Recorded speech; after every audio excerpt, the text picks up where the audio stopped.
Okay. Welcome, everybody. Oh wait, I think we're okay. Yeah. I was gonna say I don't think they've caught up to us yet because of the delay. But Yeah, we've Oh, made it. no, yeah, we're Guys, lucky. this is, we're live. This is kind of exciting. Anybody else feeling the same way? Oh, Yeah, this is very exciting. I feel like this was a long time coming. Like Yeah. all this whole group of us here, we've all been chatting with each other for what, like a year now or so, Yeah. and At we least. finally made this happen. This is so none of cool. us still know what my cloud actually looks like. Yeah, well, maybe let me just intro this, like how this idea came kind of about. To me, it became just super clear when me and Matt Wolf and Matt Vid Pro met at NVIDIA GTC. It was just kind of, we got together at a table and like pulled out YouTube analytics and had like 20 topics to talk about each, and we're like, Jesus Christ, if we lived in the same city, we would probably like, maybe not like every week, but we would like hang out here and there. And then like, wait, we have the internet and we have things like Discord and YouTube. Why not just do this? So then we invited like other people in the chat room from the YouTube community, and here we are. So welcome, guys. So glad to be here and to be doing this. How's everybody feeling? Let's start it that way. They're saying that Igor, they can only hear you. Yeah, they're saying we're all muted except for you. Test. No, wait a minute. Wait a minute. First stream, guys. It's Yeah. cool. Hey, we did our best. No, you guys should be coming through. Okay, good. Can you guys hear us? Does it work? Does it work? Chat, give me There some they are. Oh, confirmation no, that they it can hear works. us. They Now can it should hear be us. They can fine. definitely hear us. Sounds good? Yeah, they're saying it sounds good. So cool. So you got the little intro from me, but I would love to kick it around and just kind of, it's 6 of us. We all cover AI content on YouTube. Maybe let me just start at the top left. Matthew, aka Matt. We'll figure this out in a second, like what to do with the free Mats. So just briefly tell us, like, what do you cover on your channel? What's your specialty? And and how did you get started with YouTube? Just very briefly. Sure, yeah. So, hey, I'm Matt. I know I write Matthew. You can call me Matt or Matthew, either way. So, be nice and confusing with the other Matts on here.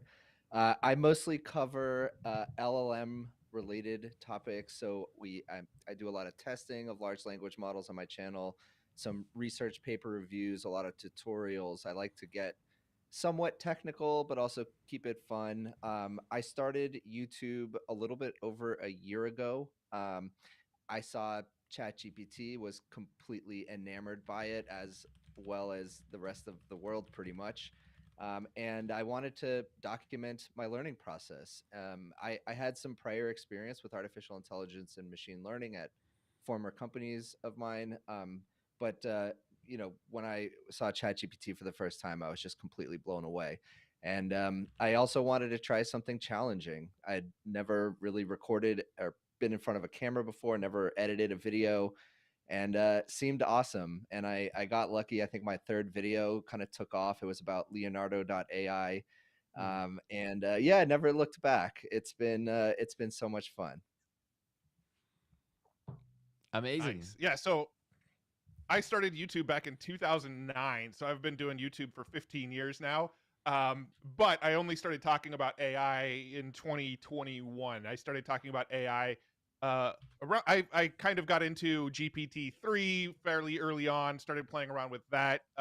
Started playing with Midjourney when that first came out. I think that came out in 2022 at some point.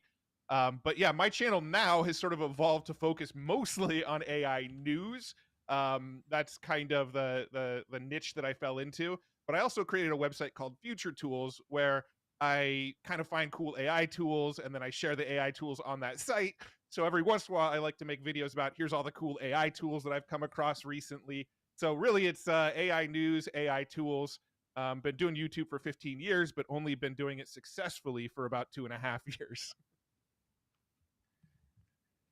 Sweet, awesome. So we'll move on to the third Matt to complete the Matt trifecta here. So yeah, I'm Matt VidPro AI, and I've been doing YouTube for quite some time as well, ever since I was 13 years old. So, and I'm 23, so that's Which like was 10 last years. year. Yeah. Yeah, me and ByCloud are both pretty young in here, but yeah, I used to do Minecraft content for years and years, and then I switched up from that because I was quite frankly bored of Minecraft content. I grew out of it, and AI was this new emergent technology that just blew my mind, and I was so passionate about it that I had to learn more. And then I'm like, you know what, this information is useful, so I might as well share it. And that's sort of been the basis for everything that I've done. But overall, I've done quite a bit of just general news videos, testing and experimenting with the latest technology, and yeah, more or less just staying up to date in the world of AI is what I've been doing. I love it. Thanks for sharing. I think it's so funny that like the common theme amongst all of us is that we're just like passionate power users, and that we would be using these things anyway. And I think that's just so cool. That also like echoes kind of my backstory. I've just always been onto tech. I always like say how like when I got my first phone at 12, I was the weird kid that like opened up the settings and I had to go into every single little setting and change everything, like try the different megapixel counts and whatever. And it's just some things never changed, I suppose. And yeah, when I discovered ChatGPT a day after release, I was just creating like YouTube videos on other channels already, and I just like obsessed over it across the weekend. And then I went ahead and shared what I found over the weekend on a video, and people seem to care. So created another one. People seem to care more and more. And yeah, it turns out that if you spend 20, 30 hours playing with a tool, there's a lot of valuable things you can share with people who are just getting into it or just heard about it. And I've just been doing that ever since. Background is in video production, and I had like 4 YouTube channels that I also tried, didn't work out before this. So that's also similar. But yeah, so glad to be doing this niche, because like some days I wake up and I'm like, I would be playing with Sora, like I would be looking at the Sora stuff anyway. It's like it's a pleasure to be doing it for a living. Yeah. Tim? I guess it's my turn. Hey, I'm Tim from Theoretically Media. My channel started in 22. Initially, it began as doing music production software tutorials, namely a software called Ableton. Around November, Rift Diffusion dropped, which was the very, very early Stable Diffusion music. And so I did a tutorial on generating some music with it and then bringing it into one of those MPC pads and kind of doing like a lo-fi beat with it. And that video kind of took off. I'd already been playing around with Midjourney before that, but as of November 2023, I was like, I just saw everything that was going to go AI. So I started pivoting more towards, Midjourney V4, like tutorials and content. Then Gen 1, Gen 2 came out. My videos tend to focus more on the creative aspects of, or creative tools, I should say, that are most of my examples, and the way the things that I tend to gravitate towards tend to be on the cinematic side. It's because I think many of the people that watch my videos have surmised I did work in Hollywood for like 17 years or so. So I bring a lot of that kind of background, I guess, to all this stuff. So yeah, that's me. By cloud, though. The myth.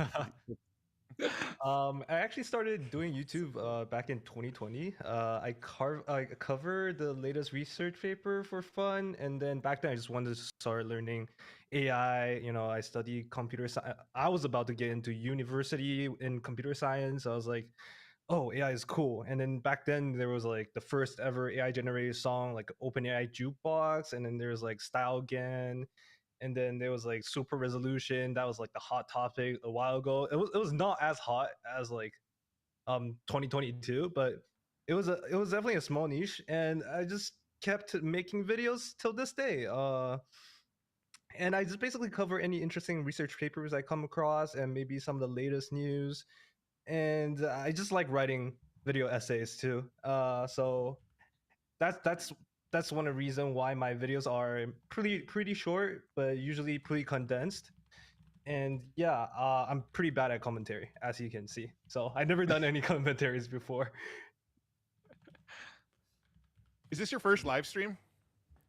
Me? No, I actually done like 2 or 3 live streams myself before, and I you can see I stutter a lot and I definitely panic, so I definitely need to get that down. My man, you're great. I mean, you have to consider the context of the Terminator hunting you down this very moment. So, like, doing streaming Yeah, that's from pretty beneath freaky, the desk. man. That's scary. Yeah, And maybe I Yeah. should start like whispering. So.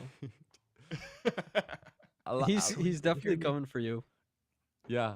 Guys, I don't know if you're seeing the comments, but there's so much love in the comments. Honestly, like people seem to be excited. Like this Avengers theme keeps reoccurring. People feel like the Avengers have united. And yeah, just to give a bit of context, this is like the first one. You know, if you guys like it, we'll see and we'll do more of these. We can rotate guests. We can have different people. I mean, the community, the Discord community we coordinate in has way more creators. So yeah, I'm looking forward to that. But with Yeah, the and I mean, intros. sorry, I didn't mean to cut you off there, Yor, but I just want to say that we are all very appreciative of, the nice attendance, almost 200 viewers right now, which is awesome to see. I love the comments coming in, all the funny memes and everything. Like it's just great to have this AI cohesive community, and that's really the reason we're doing this is to support this. We want to get together and talk about this technology and think about the future of it together. I like that Yeah, Matthew David in the chat is saying, "Do more, dude. We're doing it right now." It's like hyping us up. Do more. yeah, I saw a bunch of names being thrown out in the chat too, like David Shapiro and AI Explained and some of those other channels. And those are all buddies of ours too. So ideally, when we do these live streams, it'll kind of be a rotating cast of characters depending on who's available on the days we set them up. So a few of the other names that you guys mentioned, they were offered to be on the live stream as well. They just weren't available for whatever reason today. But yeah, we're going to have a lot of, I think, fun future live streams, assuming this one goes well. Yeah, so far so good. And by the way, if you want to check out anybody on this live stream, links are in the description below. So whenever that comes up, I've seen somebody asking, you can find all the links below. And with that being said, I have a few questions here that I kind of wanted to just pass around. But before we do that, guys, please help me figure out like what do we do about the free mats? How do we? We need a naming scheme. We need a naming scheme. So I think I think it's Matt B, Matt Wolf, Matt VidPro, or Matt VidPro AI. I think that would make sense. You just. I mean, Yeah, internally, with my team, whenever we refer to Matt Vid Pro, we just say MVP. We're like, oh, MVP already did that video. Yeah, That's cute. MVP. Let's That's- go. that's a Or good just the nickname to lemon have. guy, man. I don't know what's up with that, but we got the Nice. lemons going on. Yeah, we're gonna need a backstory for that. I don't even know. Oh gosh. Like I don't it's not even that interesting, but more or less how that started was when Dolly 2 initially came out, the inside people at OpenAI, the developers were making generations, and at some point they made a lemon walking around. I don't know if he was wearing sunglasses or not, but I thought that was cool. So I just kind of iterated on that prompt that they already made, and then it ended up just becoming a recognizable character on my channel, and essentially is my mascot at this point. Sort of how ByCloud is like the cloud, but the cloud literally is ByCloud, as you can see from his sweet like VTuber setup type deal. I love it. Man, scrap the questions here. This is a way better one. Do you guys have like some like defaults you go to? Because when I heard that, I immediately was like, I always like prompt the essay about penguins. Like that's the first thing I tried. And then like with images, I'm like, just give me a cat with a hat. That's like the first thing like I throw into image generators. Do you guys have something similar for your channels and for your content? Like default? My default is always like wolf images, right? Because my last name's Wolf, so I always start generating like, all right, what do I go with first? All right, a wolf howling at the moon, a wolf on the mountains, a wolf on the. So whenever I'm generating images, it always has to do with a wolf to start. But then I always start going more random after that. The problem with having the wolf to start is that I feel like the data set of a lot of these AI image generators probably have a lot of wolves trained into them. So it's not hard enough. Like it's not the best like benchmark to test. It's just what I always go to because of my name. Yeah, that's Yeah, I why like the to lemon put- so key. Because it's so hard to make a lemon relaxing on the beach or whatever I use. I didn't mean to cut anyone off, by the way. Go ahead. No, all good. I think I've put a lot of robots in my thumbnails, so that's typically what I go to. I've actually found so I use Dolly 3 for all of those mostly. I've gotten to a point where I think I've extracted every robot image from Dolly 3. They all come out almost identically now. I've tried different animal robot images, hyper realistic robot, every variation of that. Now I'm starting to play around with Meta AI's AIR generator just to get a different style. I think I need to get back into Mid Journey. The two that I pretty much lean on the most, I think the channel's unofficial mascot is a man in a blue business suit walking down a busy city street. That's the one that because it's so stocky that I think that all of them can handle it. So it's a good way of sort of figuring out what the model is good at, because they should all be able to do that. And then the other unofficial mascot, if it's an image that, if it's like a video generator and I'm running it into an image into it, is there's this old Leonardo.ai image that I ran across of Daniela van den Donk, who is a Dutch football player dressed as a pirate. It's very cheesecakey, but I've always kind of liked it. And it's just kind of turned into this like recurring joke, because I don't watch women's Danish football, like, but it's, and apparently I've learned a lot about her, because it was in the keyword of the prompt, and so I very cautiously like copy pasted and was just like, I don't know what we're gonna see here. But yeah, as we found out, she was a Dutch football player, and apparently kind of a brawler. She gets in trouble all the time for like for like essentially beating people up. So I like Daniela van den Donk. I've turned into a big fan. So those are the two that I tend to use. So I have a Dutch pirate and a man in a blue business suit. Nice. ByCloud, do you have any defaults? I think ByCloud is the default, right? I was gonna say like that question maybe could have been better formulated. It's actually kind of surprising how not often I use AI image generators, other than like my Llama 3 thumbnail. I think the last time I used AI image was like a video I did 7 months ago, where I was covering I forgot which one. Was it SDXL or SD 1.5? It was ages ago, and the go-to before I used to do is I just type in one girl, like the Damburu tag one girl, and then you can just see how the model is trained on. Like it would generate either like an anime picture or a Western style painting or like a photo, and then you can just kind of tell like what the model is kind of based off, like what the data set that they mainly wanted the model to train with. So if it's just a really realistic image, you can probably guess like, oh, they just wanted like a very photorealistic or just a general image generator. And then if it's like an illustration generator, you can just instantly recognize that, oh, they have actually trained some data on illustration, so this might be good indicator that it's a good decent image generator model. But yeah, that's what I usually go to. Thanks so much I'm for curious sharing. why certain people kind of gravitate more towards AI art generation versus large language models, coding. Like what is it about that? Maybe Igor, if you want to answer that first, I'd love to hear which way you kind of gravitate towards, and then why. That is a very interesting question. I think it has something to do with maybe a creative background or like creative kind of predispositions. I think because some people they just try it out and like they never return, right? But like no matter what I do, I couldn't give up my Midjourney account. I just like find myself in there regularly trying out new things, and I just feel like it's in my DNA to do that. It has nothing to do with the channel or something. So I guess it's just different preferences or different personality types. I guess anybody else has a different angle on this? It's a good question. I tend to play with all of it personally, but if you go back to like the early AI videos that I had on my YouTube channel, it was all AI art. It was all Midjourney, Stable Diffusion. Like that was really what got me into AI in the first place. I mean, I was using like Jasper and some of the like GPT-3 wrapper tools earlier than that, but when I started making YouTube videos about my excitement around AI, it was really AI image generation. And that was kind of the rabbit hole that started me on AI. But over time, like I just play with it all now. If you look at my channel now, it's like every other video. One's like more of a creative focus. The next one's more of like a productivity or large language model focused, and then the next one will be creative. And I just kind of go back and forth. I just like playing with it all. So I don't know. I tend to dabble in a little bit of all of it. What about outside of work, Matt Wolf? Do you, or work? What outside of the channel, outside of doing things for your channel, what do you play with? Do you skew more towards AI art generation, or large language models, or both?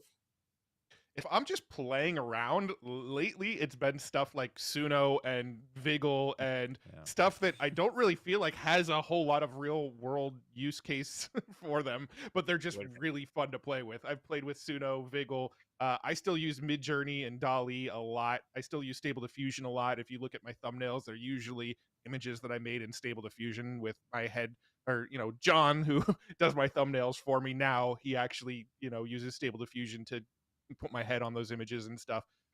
Mostly art stuff. I use the large language model stuff a lot. I use a lot of Claude. I use a lot of Chat GPT for like brainstorming ideas for videos, or I'm struggling with this on my. I actually, one of the really cool things about Opus was I had a bug that kept popping up on one of my WordPress sites, and I literally like viewed the source of that page, copied and pasted it into Opus, and then said, I'm running into this bug. What's the issue? And then it read all of the code from viewing the source, found the bug, told me what to fix, and fixed my WordPress website. So, I mean, I'm using all of the tools, but if I'm just like, I want to have some fun and just be creative, it's usually Suno, Viggle, Midjourney, or Dolly 3 that I'm going to. It's funny because I mean, I consider you guys kind of more on the LLM side. I tend to stick much more to image generation, audio generation, and video generation. So when I'm relaxing, it's actually the opposite. I tend to, play around with like, especially ChatGPT now that it had, what's the mobile like app, and then I can just, have chats with it. Yeah, I tend to play around a lot more, yeah, in spare time with LLMs. Like, so it's kind of funny because it's, inverse. Hmm. Yeah, I mean, on that note, honestly, I feel the same way. Like, I use LLMs almost every day. I use them a lot for like really general things. I sometimes go to LLMs instead of looking stuff up on Google because it's just faster. I can give it a little bit more context on my personal situation at hand. And yeah, I use large language models all the time. And I think for many people, large language models are the king of like what they just use the most because they are the most useful. And I think, like, generally speaking, of course, there's other situations where that might not be the case, but I think it's because language is literally how we understand the world and how we perceive the world. Everything is categorized by language, and sort of like, especially with image generation, language is still what they're built off of. It's image and text pairs, but you still need that text there. So I think text is just the most valuable at the moment. On that, I've been using Twitter's Grok, and then like they are built in Grok, and their built-in RAG is actually kind of good. Like I asked it to search like research paper, and then I just can find the exact tweets that I was like searching about. Like the other day, I was searching the chain of X, which is a research paper about like a chain of thoughts, etc. papers, and then I really saw it, but I didn't save it, so I just kind of asked about like, oh, there's this research paper survey outlining like a chain of thoughts or whatever, and then it just popped out like the exact tweet that I was like I wanted to find. It was kind of insane. That's interesting. One side note, while preparing for this, we met like an hour in advance to get this set up. First stream, by the way. And Matt VidPro just pulled up. We had a tech issue with like them not seeing the screens, and he just pulled up. What did you use? Was it Gemini? So literally, I just went into Google and I typed in something super vague. Let's see if I can pull up the exact same thing it was. I said, "Ecamm only can see me." That's literally what I typed in. Those 5 words in that order. And it doesn't even make a complete sentence. Ecamm only can see me. And then Gemini, I assume it's probably Gemini behind the hood or under the hood, pulls up with the correct answer on how to fix the exact problem that we were having. So it's like just little bits of context. It was able to extrapolate everything. Yeah. And I mean, how much better would it be if it was GPT-5 behind that? Yeah, the chat is How full far of does that go? The chat is hyped. Ecamm can only see me sounds like a great title for a Suno song. That's true. It flows. But yeah, so I think that's just a great example of the usage, and that's the big deal. That's a big thing that I recognized with a lot of people trying to learn these things. There's not some like big breakthrough moment where you like unlock prompting and you like understand how to do it. It's about like understanding that you now have like another limb, so to say, that you can put to work and like that you can use in all these small situations. And it's just funny to see that in action. Like we're literally preparing for a live stream, and it's like, oh yeah, automatically just a quick prompt, boom, solved. Let's move on.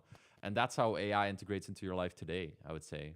But with that being said, let's transition to an interesting topic here, because we all do YouTube, right? And we're live on YouTube here, and there's obviously this like big discussion that we're maybe another day we can have it, but like there's this whole like clickbait and titles and all of that discussion. Let's all get into that. I think we're all pretty aligned on that. We're all pretty much agree, like if you want to be taking this seriously, there's no way around it, and we could debate that for hours, but I think I want to ask all of you one thing, and that is essentially this question here. So Um, okay, what are the topics that you would be covering more if views, retention, and all the stats that, you know, all of us make a living off wouldn't exist? What kind of topics would you be going into more in the AI space if, you know, metrics weren't a thing, which is not real, but, you know, let's see. Matthew B. Yeah. So I'll start with interviews. I really like interviews. I like doing interviews. I've interviewed a handful of people on my channel. They never perform well. I find them so fascinating, so engaging. You know what? And to be honest, I'm okay that they don't perform well because I enjoy them so much. And there's you know, part of maybe keeping the YouTube thing going for a long time is doing some of that and not getting burnt out. But I would certainly talk to more AI thought leaders, company founders, company CEOs, researchers. I would love to continue doing more of that. But yeah, they just don't perform as well. They're not, you know, high energy. They're not highly edited. So I have a few suspicions as to why they don't do very well, but you know what? I really do enjoy them. So I wish I could do more. I probably will continue doing them, and hopefully for those who watch my channel, you get some value out of them because I do want to keep doing them. Yeah, that's good. What are your suspicions, if I may ask? Like, why do you Yeah, I think they think don't?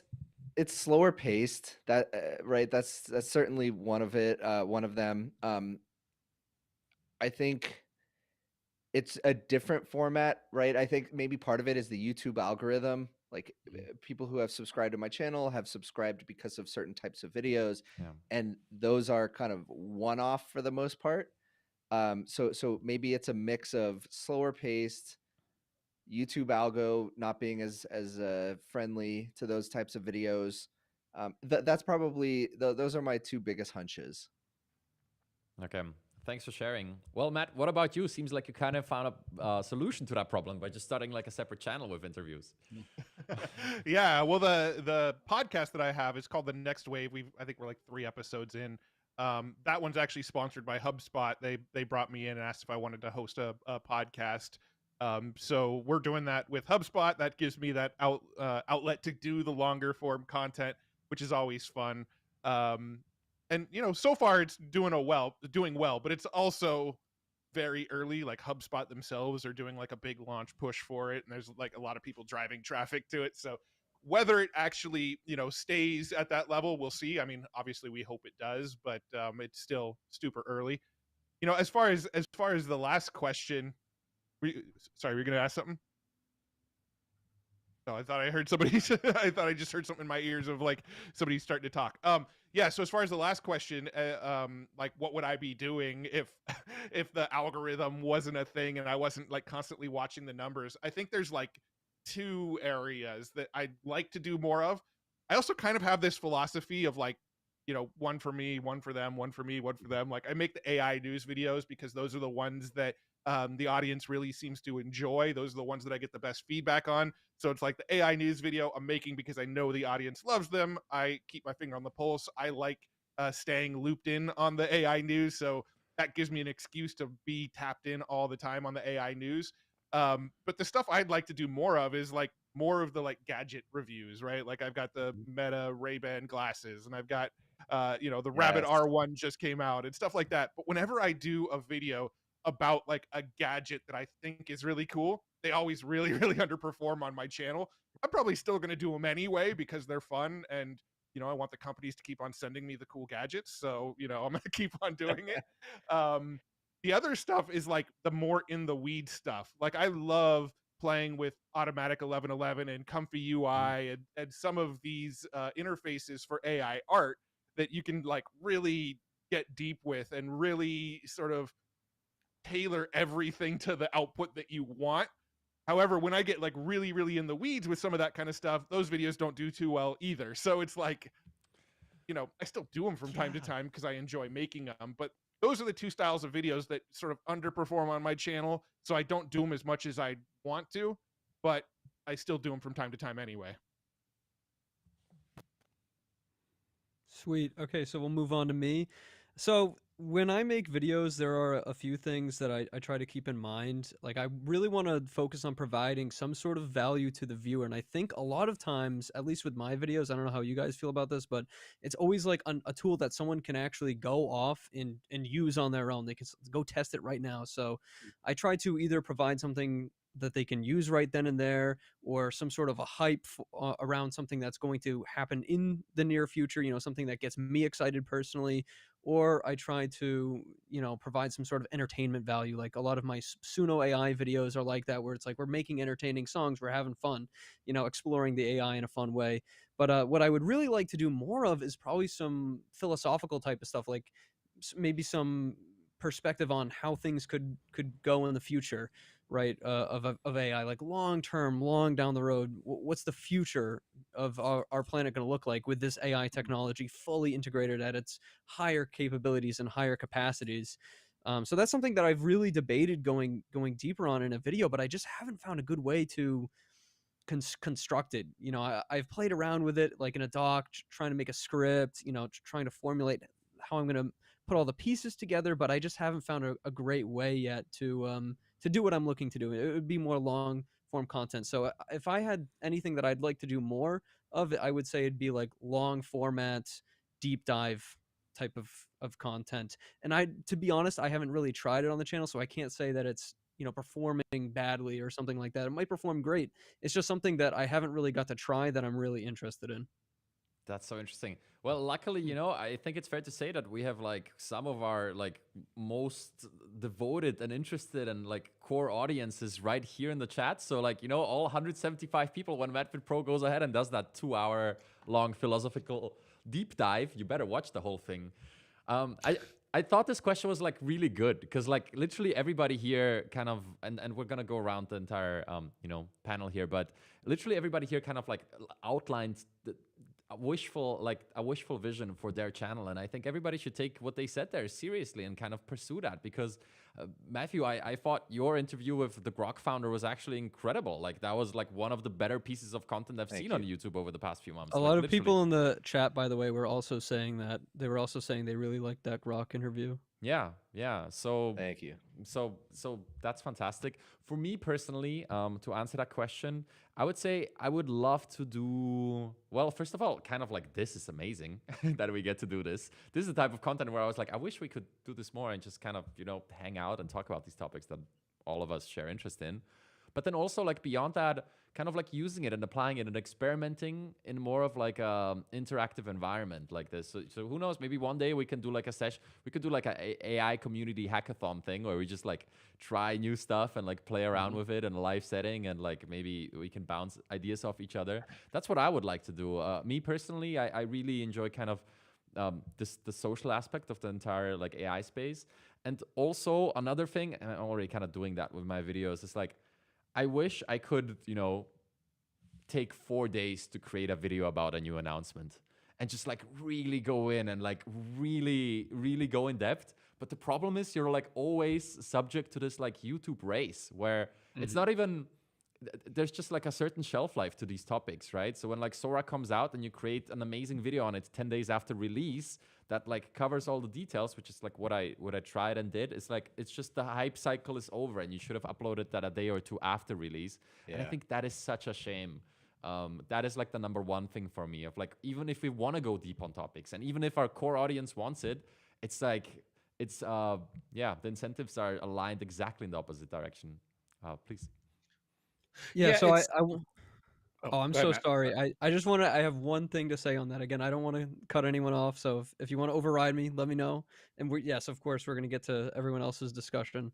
But I did want to say that I think that adding your own spin on things could be a solution to this, and it's been something that I've been thinking about. It's very difficult to do with AI news, but if you could provide some value or some insight that only you have, some perspective, then that separates you from the rest of the crowd, and theoretically, someone would watch it 10 days later because it's your, deep dive.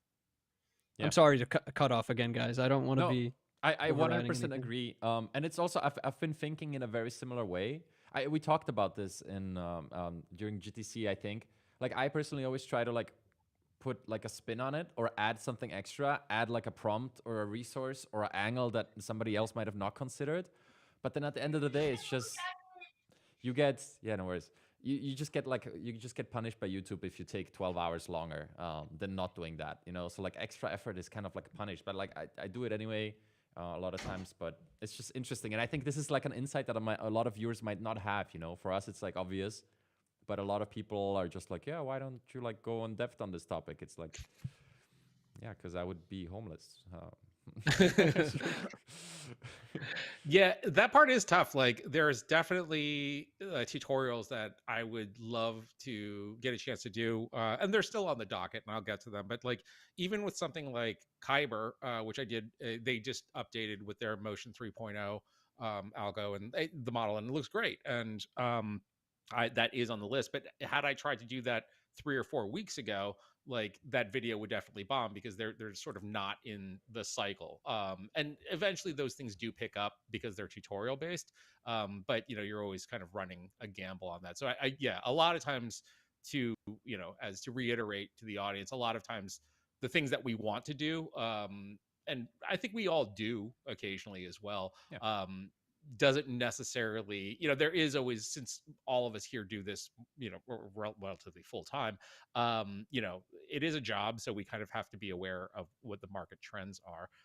In terms of the videos that I would like to do, if the algorithm was not in question, there is a video that I did actually on the channel. I think it's like We Taught Hollywood a Lesson. It was a thing where I went out to Palm Springs to give a talk in front of like the whole of the Hollywood production community about AI. And the guy that was going up before me was Nico from Corridor Crew. And it was, I mean, like, if you want to talk about pooping your pants, like, I mean, go up after Nico gives a presentation. So I made a video in sort of a style that I jokingly call my secret wish is that I want to be the Casey Neistat of AI. I don't even know what that means, but I love Casey's videos. So it was a couple of days of me walking around this resort in Palm Springs with my selfie stick, and putting my camera in everyone's face. And the idea is sort of to do storytelling type videos about things that are happening in AI, that also, feature people from the community. So I did a bunch of interviews in there, including folks that were like, X Stability, and some of the Hollywood side of things as well. And then plus Nico as well, because let's face it, he's way more famous than I am. So that's the kind of content. That video did bomb, by the way, pretty hard. So if anybody in chat wants to go check it out, it is down there and would be highly appreciated because I thought that video was pretty cool. So yeah, bye Cloud. Maybe Yeah, I maybe like just that link video it. in the chat. I really liked it actually. The editing was top notch, and then the whole mood you had going on. I really like how you were able to keep like the momentum of the video till the end. But yeah, I really wanted to do rewind type of video. I actually done it once, twice, and then it actually bombs, like absolutely bombed. And then I don't know. I found it very interesting myself, and then I really like how it's like a fast pace, just a quick rewind on like what went on, and it's kind of like a YouTube rewind concept where you just get a like a wholesome feeling of like what happened last year, and then you just kind of get like, oh, that happened, and then it's like how everything happened so fast, and especially in like 2022. And another topic I really wanted to do is tutorials.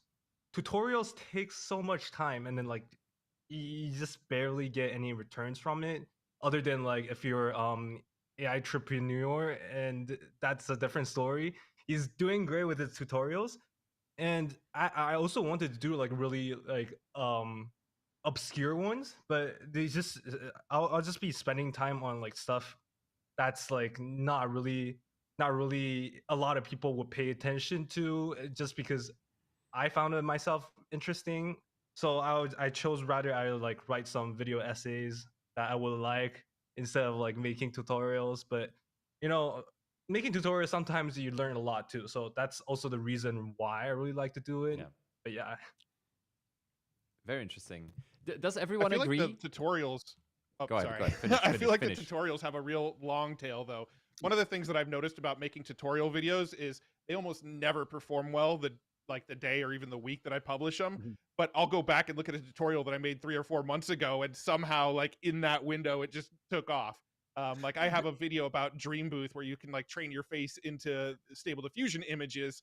That video I published, and it had like 2,000 views for I don't know 3 months after I published it, and then just one day out of nowhere, the chart just pivoted and it skyrocketed, and now it's got a couple 100,000 views. So some of the tutorial stuff, it's like it doesn't really work in the beginning, but if you just let it sit, sometimes it plays out really well. At least that's what I've found. The Yeah, downside the there is mysteries that, and of I the run into YouTube this all the algo. time, is that like I did one on Insight Face Swapper, and that is when that was back when it was a Midjourney plugin, and I still get comments to this day like it doesn't work. I'm like, yeah, it doesn't work anymore. Like, sorry. So go look at this video, but then I've made them watch a video, and then I'm like, oh, go watch this other video as well. So like that AI unfortunately does move super super fast, and a lot of times those. But again, like every once in a while, there's like that Kyber 1.0 video, that tutorial that I did ages ago, that still gets comments, and people are like, "This looks great! Like, thanks so much!" Like, because I think on that side of it, prompting it still confuses people, so it seems to be helpful. So I don't know. It's a weird double-edged sword when it comes to AI tutorials. It's interesting. Simple yes or no question, because we talked about this in the group chats, and it's kind of sad. But simple yes or no question. The more effort you put into a YouTube video, the worse it performs. Is that true? Yes, I would say 100%. as a general rule, yes. Yes. Yeah. That's It's kinda the weird. weirdest thing. I talk about that with my wife all the time. I literally the last video I published, I had this idea, I put it together in like 10 minutes, recorded, edited, and then I like left the next day to go on like a short trip. I told my wife, "Hey, I spent like no time on this last video. I bet it's gonna bomb, but you know what? I had fun doing it. I'll just throw it out." And it did really well. And that consistently happens. The more time I put into a video, the worse it does every single time. And I want to know why that is. And I don't mind it, obviously, but like, why? I have kind of a theory going, and I think for me at least, it's been the stuff that I have to work harder on is when the news is a little bit more dry and there's a little bit less going on in the AI space. So it's like I have to kind of go digging. I have to do a lot of work to find something that's going to be valuable for my viewers. And that's when they always bomb too, because there's just not a lot going on in the AI space. I mean, that's how it is. Like when Llama 3, it's like, oh, there's a bone from Meta. Llama 3 is a big deal. We're all going to make videos about it, and everyone. Llama 3 is great. It's freaking awesome. So it's sort of a trickle down effect, I think, for a lot of us from that AI news cycle. So someone says you're overthinking it, guys. It's We probably but it's are. not, I mean, We in probably some are. ways yes, in some ways yes, in some ways no. I mean, like there is definitely like a whole like voodoo black magic to the YouTube algorithm. But I remember the day that, like, was it the llama day that, Matt, you had posted yours, and then I went in an opposite direction because I was like, I know all of these guys are going to do llama, so I'm going to do Stable Diffusion 3 instead. And that video bombed because I didn't do llama, I guess. I mean, I don't know. That was a weird, that was another weird one. Like, what was the one that you got accused of like ripping me off for too?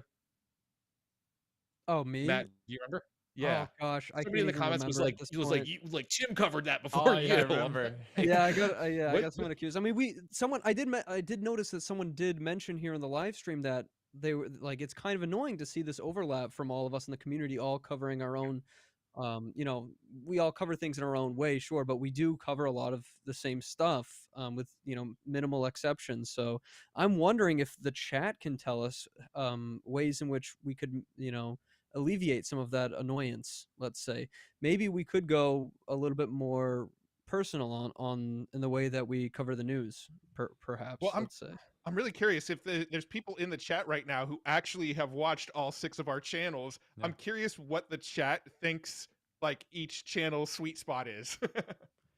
That yeah. As we wait for this answer, my proposed solution is that we all like move into a mansion together, full on YouTuber house, and we all just do videos from there, and then just And wander in and out of each other's channels. we press publish Yeah, at I'm the into same that. moment.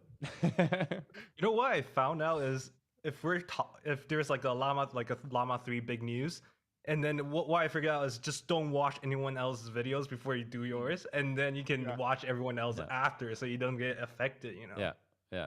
Or you just do what I do, where I'll watch other people's videos or like read other people's tweets, and then just say, "Hey, I took this idea from this person, so I'm giving them credit That was for it." one of my Like that in was my one most of my recent favorite- video, That was one of my I favorite. actually Matt did that Wolf with one videos. of I don't Matt Pro's videos. So I'm like, I like what he did in this video, so I'm doing it in my video too. And I pointed everybody to his video, so it's like we both win. I love that you do that, Matt Uh. Wolf. That you've done that with a few videos, and you mentioned me, and I'm like, I was just like, oh look, you mentioned me. That's so cool.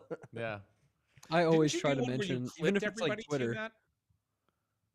Matt, didn't you do one where you clipped out like segments from other people's videos? I do. I kind of remember that where you're just like, like Matt Vid Pro said this better than I did, and you just ran like a clip from Matt's. Like, I thought that was I did hilarious. that. I don't remember what the topic was, but there was one video where I'm like, man, I don't have enough time to deep dive into this, so I'm gonna go watch everybody else's YouTube videos and then sort of do like a reaction video to everybody else's YouTube videos on this topic. But I can't remember That's so what it was. I did do that once though. That should be a thing that we do on the live stream at some point or another. Is just go find we should do a react video where we react to each one of ours like earliest videos. How terrible would that Oh, be? like how early? Look, How that early? would be so bad. I was literally 12. Oh my Can we do God. like can we do Matt Vid Pro like Minecraft tutorial videos where we all just react to it? That would be amazing. Hey, some of those tutorials did pretty well. I had like a couple that were over a I'm not- million views. I I used am- to do tutorials strictly, like just strictly tutorials. And honestly, I'm really happy that I've moved away from just doing tutorials because you don't really build up like that community. Like right now, I Yeah. have way more of a community than I used to because I don't only do tutorials. I do things where I interact with my audience and we talk about the latest stuff. So it's definitely a different vibe. I am not knocking Minecraft tutorials. There's a good chance that my kids probably watched you at one point or another. Nice. So many good comments coming in, by the way. I'm just like busy reading all of this, the stream of Yeah, consciousness. if here. anybody just sees me like randomly laughing on camera while I'm muted, it's because I'm reading the comments. Yeah, yeah. But I think there's some great ideas there. I saw one in particular which was saying, why don't you, like I would need to find the exact quote here, but it essentially said, why don't you go really deep on a specific topic that is useful to the viewers? And my answer to that would be actually interesting. Maybe this will make for a good discussion. The concrete stuff, like people always ask me, like, oh, Igor, like teach us like automations, like what kind of automations do you use? It's useless because you're not using the same CRM, you're not using the same email provider, you're not using like all of your apps are different, and therefore like all of the super specific stuff, it's like you can teach people, but it's not going to be relevant to 98% of the people, and that's I think one of the reasons why some of our coverage is so like general, right? Because like YouTube is the second biggest search engine in the world, and you reach a lot of people, and then if you want to cater to that frame, you gotta make it rather broad. So yeah, have you ever found yourself in that situation where you're like, I would like to create this specific thing, but it's probably not going to be interesting to the viewers, probably not enough people are going to care, and then you kind of just scrap that idea? Absolutely. I have a huge list of ideas that I want to cover, and I either don't have enough time in the day to get to all of them, or I kind of either maybe I lose interest slash realize maybe this is too niche for people who watch my channel. Maybe they're not going to be as into it as I am. I think one of the videos that got through for me, I made this video about AI Street Fighter, and it was this benchmarking Yeah. project where you could basically have Llama versus ChatGPT versus, and they controlled Street Fighter characters, and there was the emulation engine for it, and I thought it was the coolest thing ever. I thought maybe it was a little bit niche, but I posted it thinking it would be amazing, and it completely flopped. Yeah, that's one of the cool ones. I covered it briefly in like the news thing, but yeah. So speaking of like lists of video ideas, I just pulled mine up. I don't know if you guys want to do the same. Maybe we can You have sort a of list? Oh yeah, I have a I do. huge I have a just list as list well. slapping things in there. Oh, You guys are wow. way more organized than I am. No, I'm so bad, honestly. Like it's really, really bad. But you know, I have things like I don't even know what this means. Predict the future with AI. I don't know what I was thinking when I wrote that. How to use AI for school. Probably not a great video to do. LLM interaction mega guide. You know, why open source is the future of AI. Like I have a lot of topics on here that I just don't end up getting to, and I often wonder why I don't do that. But I guess it might be because they're a little bit maybe too niche, or there's just not enough substance there to provide real value. Yeah, I have a giant list that I keep in Notion of too. ongoing ideas. Me and I work with this guy John on my team. He goes by Craze in the Dark if you ever see him in the Discord or anything like that. But him and I, we bounce ideas off each other for ideas. So we have like a giant Notion list. And I think what happens with us a lot is that we come up with all these cool ideas, but then some really interesting news comes out or a new update comes out, and then I'm like, well, I'm gonna go make this one first and talk about Llama 3 or Sora or whatever. But that just keeps on happening every week, right? There's something a little bit more interesting than anything we had on our list that pops up in the week. So it tends to be I'm making videos like I have the idea that day, record the video, put it out. Those videos do well. The videos where we come up with this like giant list of ideas are usually the ones where we're planning on putting more time into it, a little more polish in it. And so we know those videos aren't going to perform as well. So whenever like a big news story comes out or we get like an idea that we want to do now because it feels timely, it sort of overwrites all of our other ideas that we have. Well, Matt, Yeah, I have like a AI hardware video that I pushed back for like ever since February. There were like so many hours back then. They were like there was Grok first of all, and there's like the Truffle one, and then there was like the extropic chip that I also wanted to cover, and then okay, I'm editing the video right now, but I planned this back in February, and I have been pushing it back ever since February. It's kind of crazy. yeah. You know, one piece of content that I've actually stopped doing is like direct shootouts. That's one that like I can't remember the last one that I did. Well, the last one that I did was actually in the last video, but that was only because that was on that new video model that came out, and they were just like, "Come at me, bro," with Sora. Like they were directly prompting Sora videos, you know, in their engine. So that invited a shootout. But other than that, like yeah, I really don't enjoy doing them anymore just because I really do think that every model is its own unicorn. It's its own special snowflake. Like I don't know. I don't know. How about you guys? How do you feel about that? I also feel really bad a lot of times for the people that work at those companies that I'm doing those shootouts on. You know what I mean? Like where Yeah. I'm just like, yeah, sorry, your model. I know this is your life's passion, but you know, clearly this other model is just dusting it. So I don't know. What do you guys think about shootouts? I would love to hear I your feel Matthew less bad for Berman's. the Googles and the Microsofts of the world. I'll put sure. it say that much. But some of the smaller companies, I feel the same way, right? Like I don't think I can go and like if you know the Marquez Brownlee AI pin video, right? That was Right. viral because he made the title of like this is the worst product I ever reviewed or whatever, right? I think if it was me, I probably just wouldn't even put out that video. I would just be like, this product's not good enough for me to talk about, so I won't make it because I don't want to like, I don't know. I tend to want to stay in the optimism side as much as possible. So more likely what I would do is like in an AI news video, I would be like, yeah, the Humane AI pin came out this week. The reviews so far haven't been great. A lot of people don't really like it, but we'll circle back around to it in the future, right? So I'll just like touch on it real quick, but not like Right. dig in on it. A 20-minute like scathing review of like I mean Marquis that video was fair in my opinion, but you know I how agree. about It was you the guys? it I was think more it that was the honest, controversy was to the say the title, least. right? So If I may, Matt B, I would be super curious to hear from you on like testing LLMs because that seems to be have become like your specialty. Like, what is your take on that? Because yeah, just as Tim pointed out, it seems that a lot of the benchmarks or a lot of the typical things that we prompt are baked into the model itself. Like the snake game is a great example, right? Like a year ago, that used to be a real challenge. Now even the small models like manage that super well because they seem to have picked up on the things that people test. What are your thoughts on this, on like testing LLMs and comparing them? Because it's quite tricky. Yeah, I really enjoy doing it. First of all, which is great because they tend to be pretty well received. I a lot of people who comment on my videos say, "Hey, you need to change up your questions because they're training on your question." I don't think so. I think these large language models are just getting better, and I need to evolve the questions so that they are more more difficult. I think one way that I found to do that is obviously I can add questions.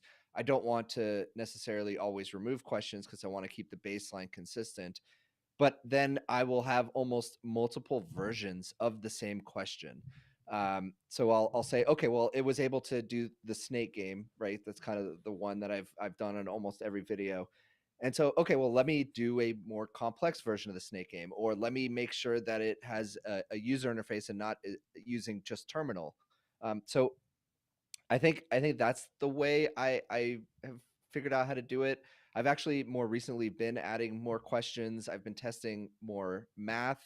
I've been uh, I've added some more programming questions as well, some more logic. So and then more recently, as models continue to get multimodal, I've started to add in like images and say, okay, can you turn this image, this screenshot of a table into a CSV file? But yeah, I overall I absolutely love testing these models. So if y'all keep watching them, I'll keep making them. But how do you feel about not necessarily testing them, but pitting them against one another? How do you feel about Yeah. like s- So I'll usually call out during a single model test that, hey, this other model or these set of models have gotten this right. Here's how it compares. I haven't done a lot of shootouts, as you mentioned before. Mhm. I do want to, and I actually plan on doing that. Different models perform well at different things. And I think I've gotten a lot of comments about this, and I think it's really valid feedback that I should create a set of questions that highlight what each model is specifically trained on. Right? And so, comparing models doesn't always compare apples to apples unless they are both, or all general models. So I don't Mhm. know. It's something that I'm still exploring and figuring out. That's a good question. Yeah, comparison can be really, really difficult, I think, sometimes because I think especially with image generation models, you'll see a lot of specialization going on. Like there's some things that Midjourney's just great at that the other models can't get right. Dolly 3 can't do it. Ideogram slash ideogram, whatever you want to call it, can't do some of the things that Midjourney can do. But then again, ideogram, it can do really, really good text, better than any model I've ever tried. So there is some specialization going on at the end of the day too, and it's a little bit. It's not it's obviously not visual with the large language model or as visual. So with the large language model, I think you're right. You do have to develop that set of questions to kind of visualize for yourself what the strengths might be or the downsides of each individual model. And I think on that, I think I would like to discuss maybe the next GPT-5 model. What is the future of large language models? Yeah. Since they're so important, I think everyone in watching is probably interested and excited for the next large release from OpenAI, and it seems like it's maybe not around the corner, but coming somewhat soon. It's relevant for sure. Will it be announced during WWDC? Yeah, that's my theory. Like I just to just I take just the came just up to with that. troll. I just came up with that. It was on my questions here. Yeah. That's a good one though. So what do you guys think? No, What is the probably main during difference? Google I/O, because Google I/O is Mm. coming up early next month, and it tends to be Google that OpenAI and Microsoft just love to overshadow. Right? It's Mhm. like anytime Google makes an announcement, literally within 24 hours, either Microsoft or OpenAI drops an announcement at the same time. And so I don't know. Google I/O is coming up in the beginning mid-May, so that would be, I don't know. The rumor I hear is actually it's probably going to be June or July that we might see it, but it wouldn't shock me if they like launch it to overshadow something that Google does. So open source models are more or less on par, 95% of the use cases with GPT-4 at this point. I think GPT-5 is going to be pretty amazing, but it's still going to be incremental. We're not going to see just them completely blow everything else out of the water. That's what I believe. I could be wrong, but we're going to see them maybe one or just a half cycle ahead of open source, and then as soon as they release, all the open source community is going to figure out some of their techniques that maybe we didn't know about, and then they're going to implement it into either a refined version of Llama 3 or other brand new open source models. So I'm obviously very, very excited for it, but I am not expecting to have my mind absolutely blown, even if I do end up using that in my title. Nice, good one. I think that would be the same for me too. Yeah, Like I'm- I just yeah, cannot I- imagine when I do, how much better when it I can do my be. video, it'll be ChatGPT has been released and blown, or it shocked Matthew Berman. Shocked the So entire I'll take the hit for industry. you. All of it. What else? Yeah. Oh god. So I think I made a tweet quite recently actually about this. I said GPT-5 can't just be another large language model, like we've seen in the past. It can't just be another step up like GPT-4 plus, right? It needs to be some way fundamentally different. So I'm thinking that maybe that they'll release a model GPT-5. It'll be better than GPT-4, and then the exciting capabilities of what it's truly able to do will come later when they integrate it with some update in Chat GPT, let's say, that uses multiple agents at the same time, or it can spawn and divvy up agents and it works really well, or whatever it might be. I'm sure you guys have some better extrapolations than me on that, but and also, yeah, I'm thinking that GPT-5 will probably be multimodal as well. Maybe it'll be able to take in the audio directly, the video directly. So again, though, I do have to say, I don't think it's going to blow my socks off. But then again, Sora did sort of come out of nowhere, and that totally shocked me. So OpenAI is capable of it. That's true. Sora was pretty incredible when I first saw it. I think there's one exception to what I actually said. If they, Q Star has been talked about a lot. I've covered it. I'm sure a lot of you have covered it as well. If they include something where the model is like architecturally fundamentally different than we've seen to date, that would really change things and show that OpenAI is on another level. I think that's maybe the one chance that I would truly be shocked. I And to think compete with open source, at least in my opinion, that is almost what's necessary, right? Or would you guys disagree? Yeah, I would agree with agreed. that. Yeah. Yeah. I'm really hoping to see more with like video. Like with I would love to see something where, maybe Sora is somehow integrated into the next version of ChatGPT in the same way they integrated DALL-E 3 into ChatGPT. Where, I mean, imagine something where you can upload a video that you created and then give it a prompt and say, you know what, there's a guy in the background here, remove that guy from my video. And then it uses some sort of, Sora model in the background to edit the video and remove that guy, or place an alien walking in the video behind me instead. If they did like a lot of really cool stuff with video that kind of leverage the ability to like actually watch the video and understand the context of the video, um, even if there's no audio in the video, I think that would be really powerful. And combine that with Sora, where you're kind of blending, video editing straight into your chat window. I think something like that would be really, really cool. I think I'd be really impressed by that. But I don't think we're going to see huge leaps in like the conversational abilities. It'll get smarter. It'll be trained on more data and have newer data. But I don't think anybody's going to have a conversation with it and go, "This conversation is so much better than what we used to get."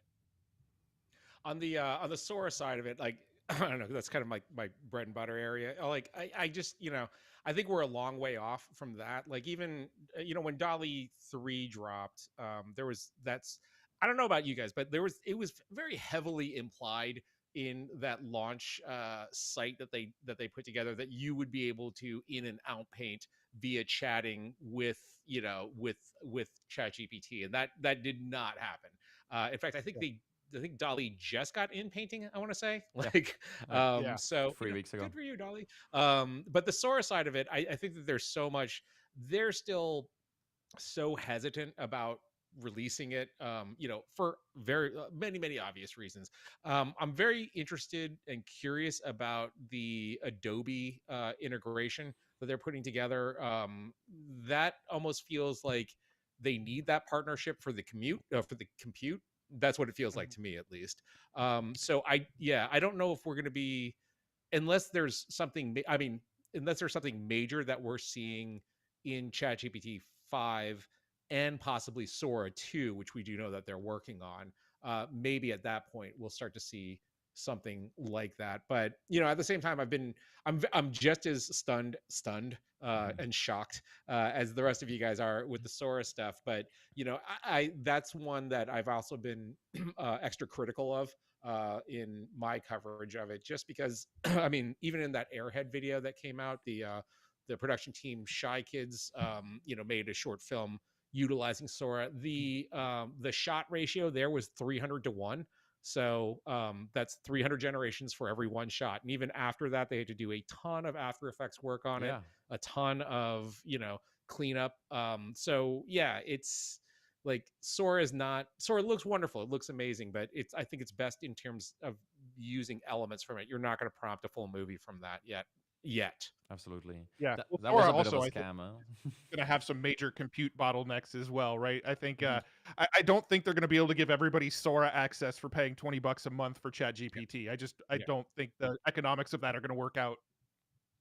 Yeah, I just love how everything just ends up being a internal world simulator. Like how LLMs, like the direction I'm going to see how text-based LLMs are going is they're going to become internal world representer. So they are able to generate or like comprehend concepts that well, abstractly, that like how we are doing with our 3D world, and then it can make some more like logical decisions, and it's just like the same across modalities, to be honest. Like everything just becomes the a world sim basically. So the end game here, I think we're looking at is just a world simulator. It's kind of funny though. Yeah. Interesting. But like, it's funny when I listen to that. I think the original question was like, "What's the future of GPT-5?" My kind of like train of thought goes a bit into like a different. I think it's gonna be sure it's gonna be multimodal. Sure, they're gonna have like long context and everything that is state of the art now. But I think it's gonna obviously go more in the agent and getting stuff for you done direction. But I think as I've been as I've been developing like more and more GPTs, I realize that there's certain use cases that are just low-hanging fruit versus others, right? Like some are really easy to get done, and like there's a hierarchy to it. And what I think is going to happen is that with GPT-5, they're going to introduce a set of use cases that are going to be fully solved. It's not going to be assistant anymore. It's not going to be, I have to give it the right type of context. I have to kind of like engineer the prompt and make sure it has everything it needs. And then it helps me get like 60 or like 80% of the tasks done, right? That's what you can do now. But they're going to pick a few of these like low-hanging use cases, and they're going to develop 100% solution. They're going to, I don't know if it's calendar management, I don't know if it's like email replies, whatever, but there's some of these, like, I can see that, like me using my calendar for a month, like, GPT-5 level thing that integrates, that understands the decisions, and then plus maybe I can come in and review some of the decisions it made, and then it learns with that. I think we're gonna see that where there's gonna be no involvement, no prompting, no like giving it the right context. It's just gonna get certain things done. And whether that happens with an agent or a swarm of agents doesn't really matter. You're gonna have a little drop down where you link your Gmail account, and it's just gonna like work. And I think this is the direction that they should take it in. That's where GPTs are pointing at. MVP, what you got?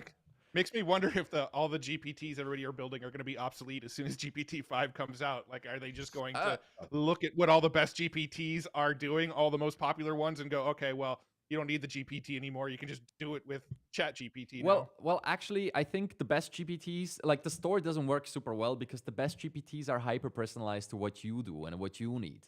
To the apps, like I have one that just like brainstorms really well for YouTube and then saves it to my Notion as an action, and it's so useful, right? Like it saves time on a regular basis, but like most other people don't use Notion for like thought management, and they don't brainstorm YouTube videos in the context of my channel and my vision for it. So I just think everything that we do with GPTs now, I mean, maybe I tell myself this because I like teach like building GPTs a lot and stuff, but I think everything we learn there now and the context we provided now is also going to be useful in the future. When you craft that like the system instructions really well and you give it the context and maybe the templates and the knowledge base and you give it an action, then you already you did the hard work up front. And when the user interface becomes simpler, you're going to simply be able to transition, and like it just works that much better. Yeah, no, I agree with that totally. When it comes to GPTs, I actually still use them, but I use them as just sort of like pre-planned workflows that I use in my business a lot, right? So when I make my AI news videos at the end of the week, right, I'm talking about like 20 different things. So I actually made a GPT where I take all 20 URLs that I talk about in that video, throw it into a custom GPT, and it gives each one like a little 3-word or less description of what that URL is. So then I just copy and paste that to the description of my YouTube video, and it's just like a really quick way to make sure I have all the resources that I talked about listed. But I mean, that's super niche. Who else is really going to use that? And that's the point. Exactly right. They're useful when they're super specific. Yeah. So you had a thought. Yeah. I wanted to bring up a really, really interesting use case for large language models that definitely applies to all of us. I was thinking, based off of Time Bolt, how many of you guys use Time Bolt? I know Matt I Wolf do. does. Just Matt Wolf in here? Oh, well, some other people in the Discord server do, but you guys know it takes the video, it cuts all the dead air, dead space out of the video that we record, and then it turns it into like an XML or something like that, which you can import into a video editing software, and all the cuts will be there. So I was thinking, an XML, that's a text file. So theoretically, we can toss that into a large language model and say, hey, edit the video for me, but how's it going to know what to edit out? Well, then we provide it with a script and all the timestamps. And if you give it both of those things, theoretically, you can have a large language model output an XML form file or JavaScript, whatever, with all those edits in there, and then you can import it into your editing software and just have a fully edited video that's very, very custom in the way that you want it. Let's say. So this is something I actually tried to get done, and it sort of worked. So I talked to Opus Clips about that, because the problem that I always run into with a lot of those, in terms of what you were talking Time Bolt, I Premiere has that built in now, so I use that, where it'll chop everything up into clips. So you guys have not ever seen me do a sponsorship for a app that does, like, we'll take your video and turn it into a short, because they don't work for me. What those tend to do is, because my content, I think all of us kind of do it actually, is just like screen share and then us in a little corner in the thing. And a lot of times, if you're using those short video clip generators, it doesn't know where to focus. It's it does a pretty good job of finding some buzzwords in your video that and can kind of string together something that sounds like it makes sense. The problem is it doesn't know where it's looking, so a lot of times it'll be like in this example, it'll be just a shot of my giant head for some reason as opposed to the example. And I talked to the Opus Clip guys not too long ago, and like, apparently, I guess what they are working on is that because it doesn't have a vision like model built into it. It's just taking clips. It's just taking the sound, essentially the text file, and kind of editing it together. And that's one thing that I think that is always going to, I think, for content like tutorial content or news content, you will probably see that at some point or another, when it actually kind of figures that out. In terms of narrative, I still think that there's way too much subtlety if you were to feed it in like raw performances of an actor or a TV show, having an AI decide what the best take of someone crying is. I don't see that actually coming. I still see that as always being a human job. I just want to Yeah, well, that's the human touch, right? The human touch of like, I think that it should go this way, and I can't really tell why, but it's just my intuition that it should be like this. That's something that AI can't have. AI doesn't have intuition. So I totally agree with you on that, and I think that at least just for my YouTube scenario, right? I think it'd be great for like YouTubers like us to be able to edit out like double takes. When you have to record something over and over and over again because you keep screwing that one word up. I think it's perfect for that. But for crafting a narrative story, absolutely agree. I don't think that the AI is anywhere close to solving that problem. I mean, could be right around the corner though. The AI world always surprises us, right? I just wanna respond that because I did take a sponsorship from one of those companies, but I did it. Not bagging on you. No, but that's fine. That's fine. I just want to say I did it in the context of saying it doesn't work for a video like this. Like if you want to use it, you need a raw call, you need a podcast, you need a recording of a speech of yours, you need something like that. Like, look, I actually have a video editing background, and even if you gave me like the recording of this stream, with like separated out audio tracks. Well, actually here it's quite good because we're in squares. It would be really hard to like repurpose that into shorts. And with our videos, when like it's baked in and you have a part of the screen that is covered up, there's just no way to get around that. You would need to get the source files. So yeah, I think, you know, there's some value to those tools, but it's definitely limited. You can't just like feed it everything of YouTube and expect great results. For sure, yeah. Okay. And yeah, I don't want to bash on Opus Clips or anything like that. It's that's our purposes are different from what it was made for. It was made to take long form podcast or, you know, I don't know. It's or just and what I haven't tried is just kind of walking around my house and doing like vlog style stuff and then popping it over to Opus Clips. It probably could do a pretty good job with that. So again, I'm not sorry, Opus Clips. No, yeah, there's definitely use picking cases. on you, but There's you know. definitely use cases. It's just not edited, highly edited YouTube videos.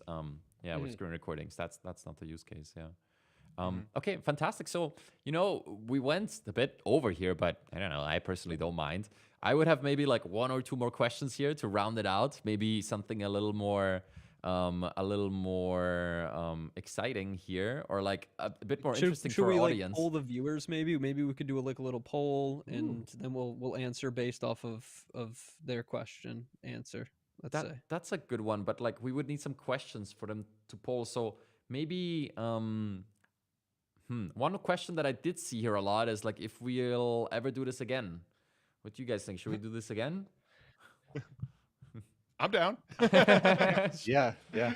Yeah, I think we should do it again. Absolutely. Like I don't know, weekly, bi-weekly, monthly, one of those. I don't know. We'll reconvene, subscribe to the channel. Oh, wait a minute. That's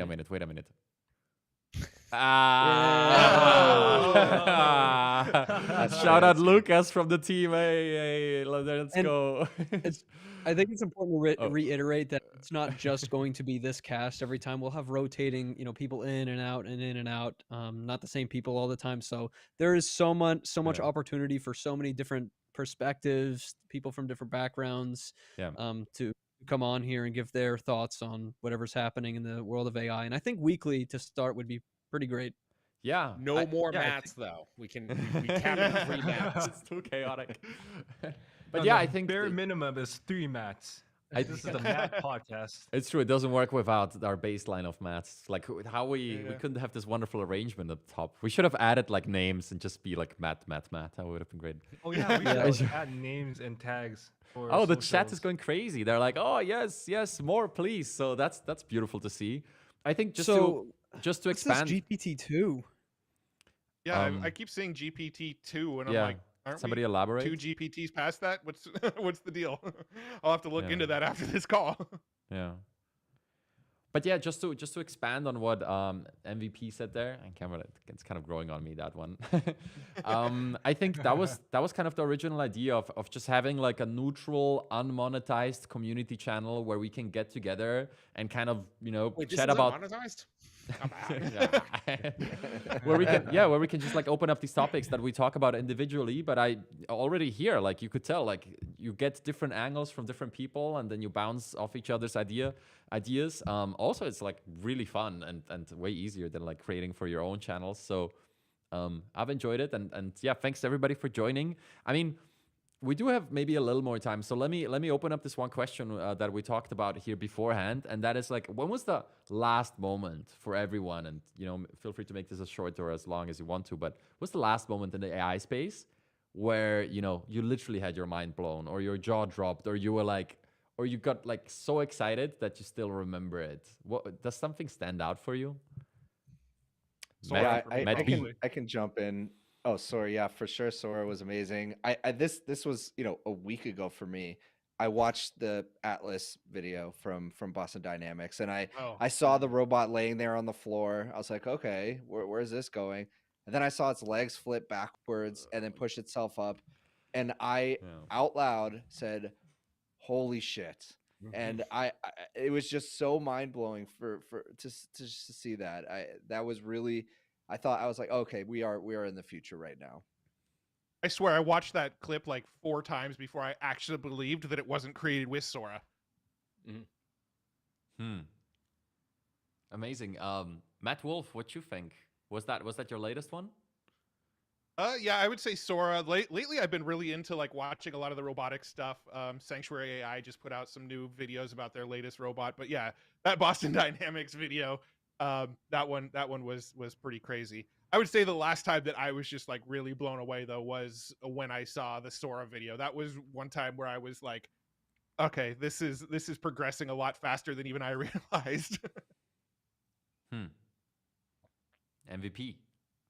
All right, yeah. So, like, if going back on like a macro scale, the most shocked, probably one of the most shocked I've ever been was Sora. Like, I have to say, like, I saw that and I'm like, wait, no, that can't be real. And Yeah. then there it is. It was like such a mind blow. It filled me with passion immediately because I'm like, oh my god, like we're so Yeah. back. You know that feeling? We're so back. Yeah. So but like on a smaller scale, whew, a little bit more difficult. Like I really like Udio. I really like Ideogram AI just had a really nice update. If you haven't tried Ideogram, highly recommend it. It's a really great image generator. Might look a little bit photoshoppy, but it's really great at understanding your text. Um Other than that, Llama 3, I'd have to say Llama 3, like just what they've been able to accomplish with open source, and especially how small the model is, like 8 billion parameters, and it's like, damn, this is pretty good. Like that is pretty shocking, but not as shocking as holy shit, Sora's here. Yeah. For me, the Llama Free thing was really more gradual. I think Matt B's intuition on that was like excellent of like covering it right away. For me, it was like, oh, okay, it's another release, and then like use it, and still to date, like every day, I am more and more like impressed by that model. But for me personally, it was 100%. It was Sora. It was. I think that was the only time I ever used the "shocked everyone" title, and like I stand behind that because you know Yeah. I think there's a time and place for a title like that. It's just not every video. But like to be, yeah, maybe it's because of my background in like video production and that I spent the last decade kind of like creating, content and videos for clients and myself and others. That I just had so much context and so much experience in my life that when I saw this, it just I don't know, something like I realized that the rug was pulled out from beneath what I thought I understood, you know. But like in the most exciting way, I'm like, this tool is gonna really for the indie filmmaking scene, it's gonna couple for the big productions not so much, but like it's really gonna democratize storytelling, and that is so exciting because that's what like drives us, all of us, right? All of the yeah, it's the most effective way of communicating. So I'm super excited for that to come out, and when it came out, yeah, it's just I don't know, it really shocked me. That is my big one, and it's not even close. I have a fun fact I to wasn't share trying real to quick. meme there, by the way. It actually shocked me. So I, funny. I have a fun fact to share. I actually had a call with the founders of Udio and asked how it's pronounced, and they said it's pronounced Udio.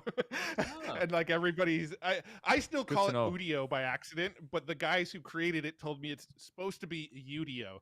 Anyway, Hmm, just thought I'd share that. that's pretty Udio funny. gang.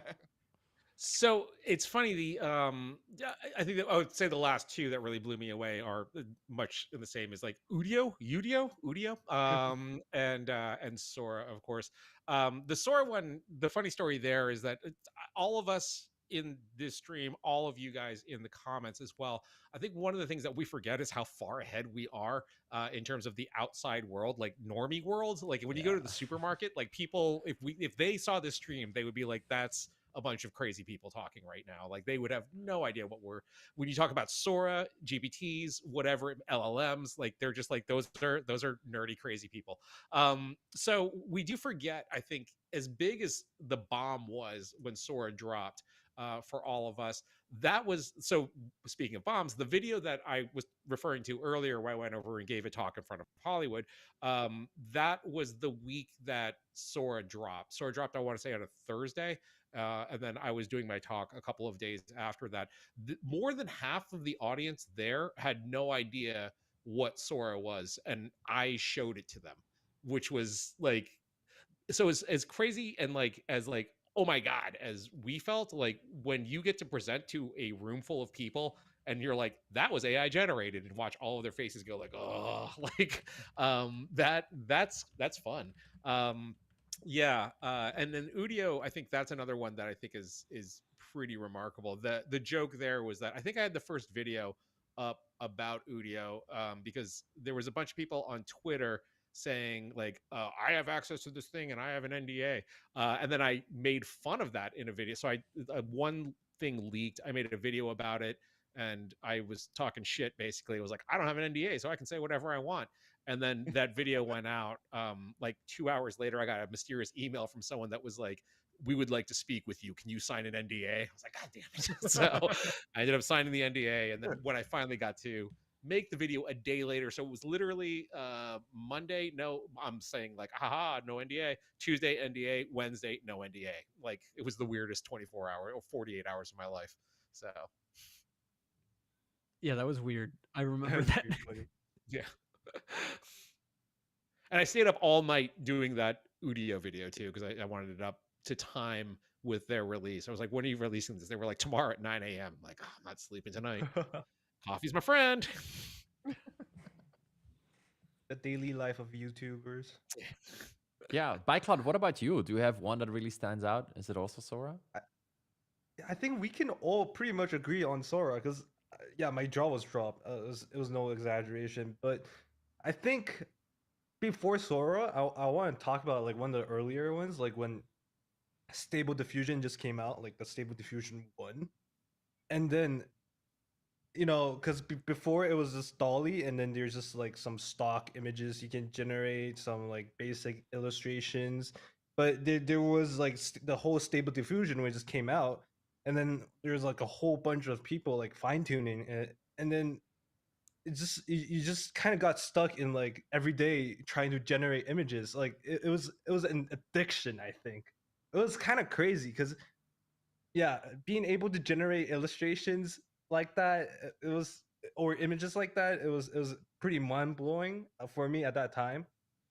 And yeah, that was back when Midjourney still like had those, weird aesthetics, environmental aesthetics, and then there's like the disco diffusion generating like another different type of aesthetics. There was a lot of fun toys to play back then, and then it was just nonstop playing with the AI generators for like a whole week for me. Like I just woke up, I start generate. I had like a prompt, like listed prompts, like, and I just go to school and I just come back and I just see all the images I had generated, and I was like, oh, they're pretty good. Okay, well, what should I change up here? It was a weird time. It was a weird time.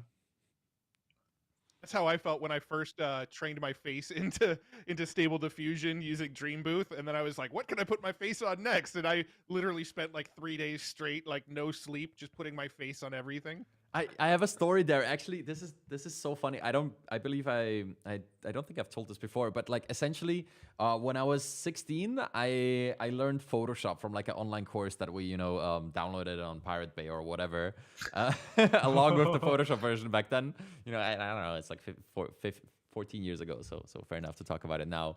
But basically, I learned Photoshop from that course, and I affected some people in my class with like, I guess with like the infectious excitement that like all of us sort of have.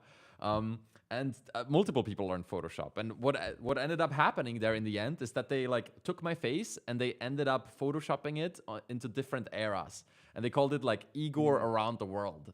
And it's so funny because there was like a Egyptian pharaoh with like my face on it. There was like a pirate Igor. There was like Christopher Columbus Can Igor. we get There was those like, for next stream?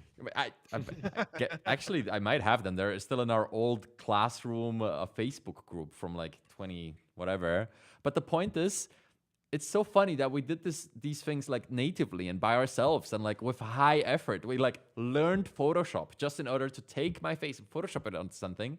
And now, fast forward 15 years or 14 years, and you can just like train a model and have that happen in a second, and you don't need any of those technical skills. It's just one of those like funny before and afters, how far all of this has come and what a ride is ahead of us, right? Yeah. Yeah, I mean, for me, if I can think back really far, it would be like GPT-3. I remember before anyone had access to GPT-3, and this is before AI was a big deal. And I still was familiar with it. I was familiar with GPT-2, and I had ended up trying it online, and it was garbage. But then I watched a guy have a conversation with GPT-3, and I'm like, this is not real. This has got to be fake. And I was showing my friends, and I'm like, if this is real, like AI is going to change the world. And then here we are. So I would say like most blown away ever was GPT-3 because that was just such a huge leap. It was like, okay, AI is real, dude. Mm. This is some real crazy, you know. Yeah, it's the image generators that really like capture people's imagination instantly, right? It's funny. For me was it it was summer of 22. Was it Dali 2, I believe? I don't know right now. Yeah. Like it was a demo of that I saw at some like barbecue in New York, in Brooklyn actually. Just traveling there for work randomly, and this guy like just pulled up a little demo and showed some image generations that he had early access to, and that gave me the Sora moment of like, wait a minute.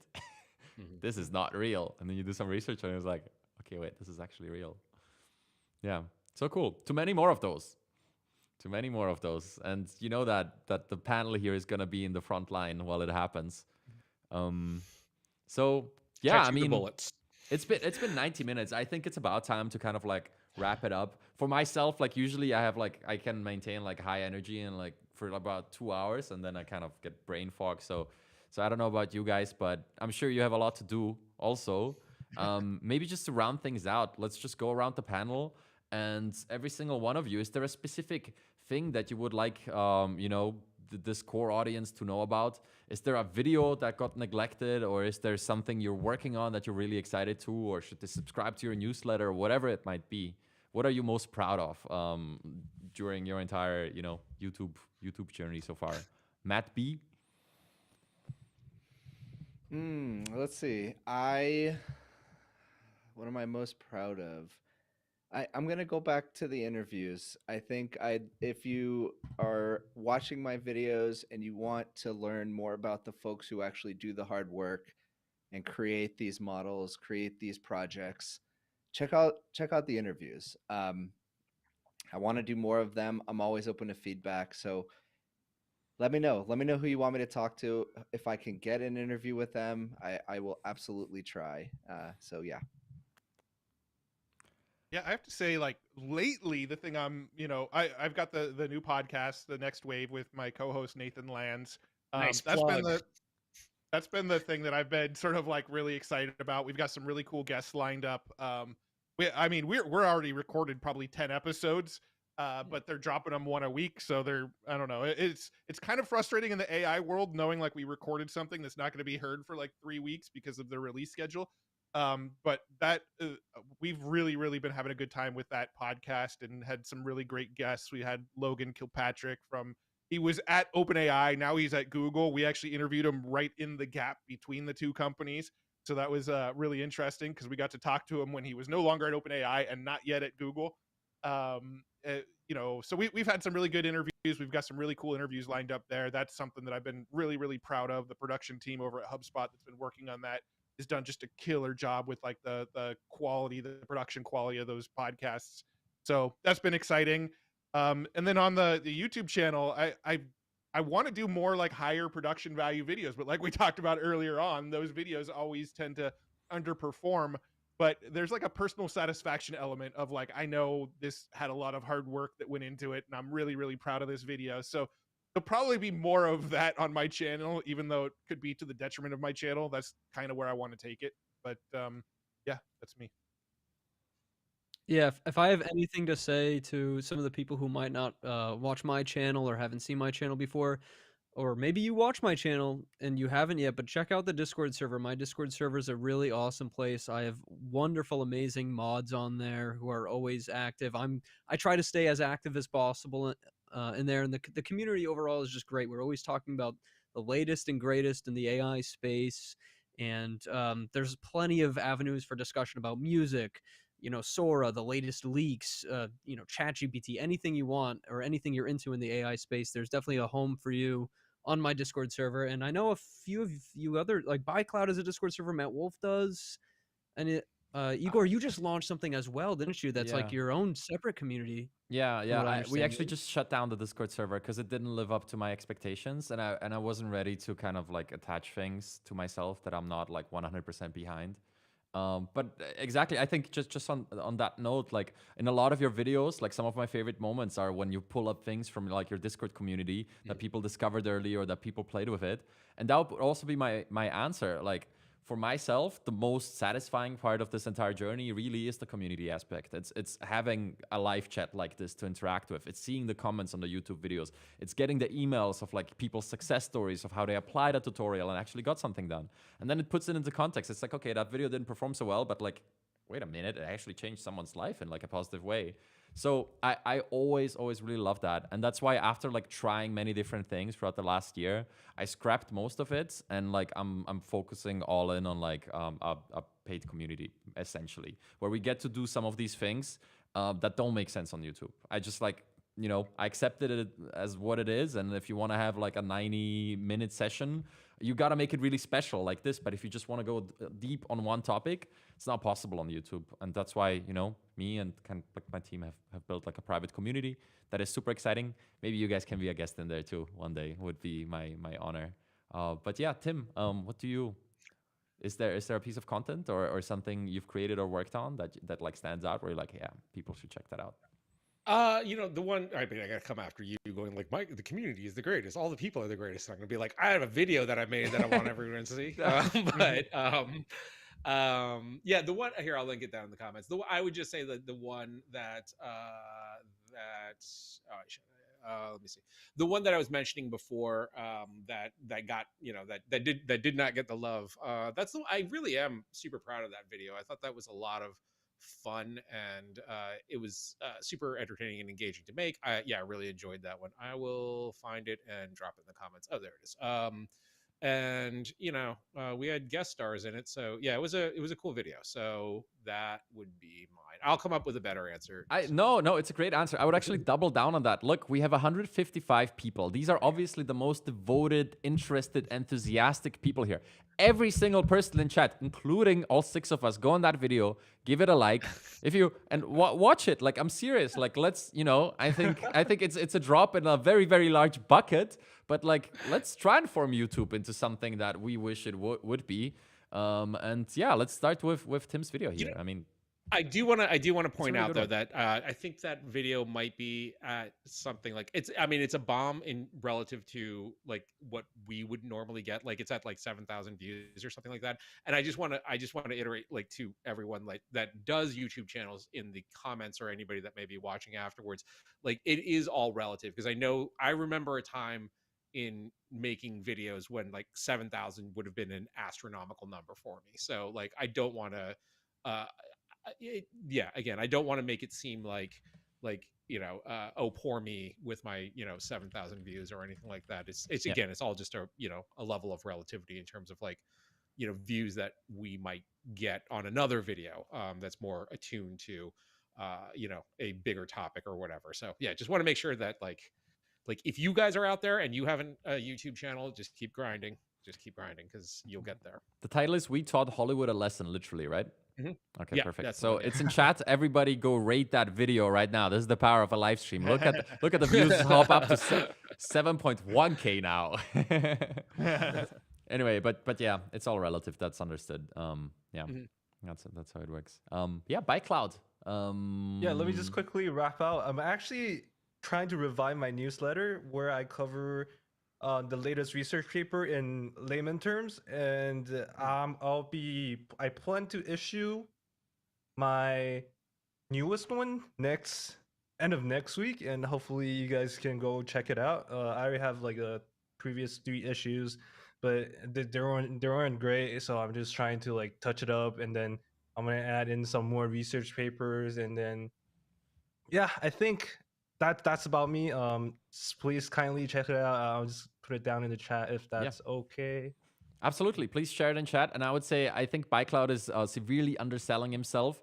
Like his content is probably the most well researched in most categories and super well edited and thought through. So, you know, check those out too. He does a faceless channel, but he makes up for it with like the depth of the content and the research.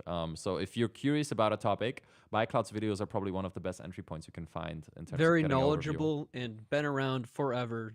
Yeah. You know, been covering you, AI guys. stuff since before pretty much all of us, I would say. Yeah. He's super OG in terms of being into AI. He knows what he's talking about. Yeah. Thank you.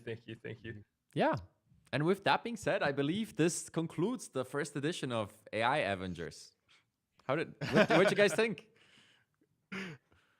Us or them? Amazing. I guess I You're guess right, Doug. both. I guess both. Like, okay, let's do a poll. Let's ask him if this should be weekly, bi-weekly, or monthly. All right, chat, ready for a final poll? Yeah, kind of excited to see who's going up next.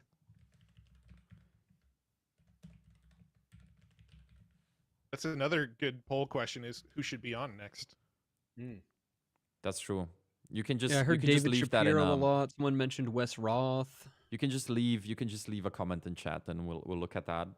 Leave your favorite AI content creators in chat, and then you can vote. The vote is up. Okay, Can we vote? Let me see if we can vote. I think so. Oh, I'm voting. Are you kidding me? I voted. AI Avenger should be the name of this live. Man has a point. We should call it AI Avengers. That's hilarious. Yeah, let's do it. Yeah, that's pretty memeable. We were even Avengers. thinking about changing the title of the stream to like 6 AI YouTubers, shock the entire industry. Should we do that too? Should we just Someone mentioned be our Elon go-to Musk. title? Or I think one of your mods said, we're not going to get Elon on here.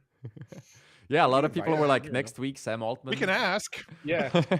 Yeah, No, we'll have to go on Spaces for that. true.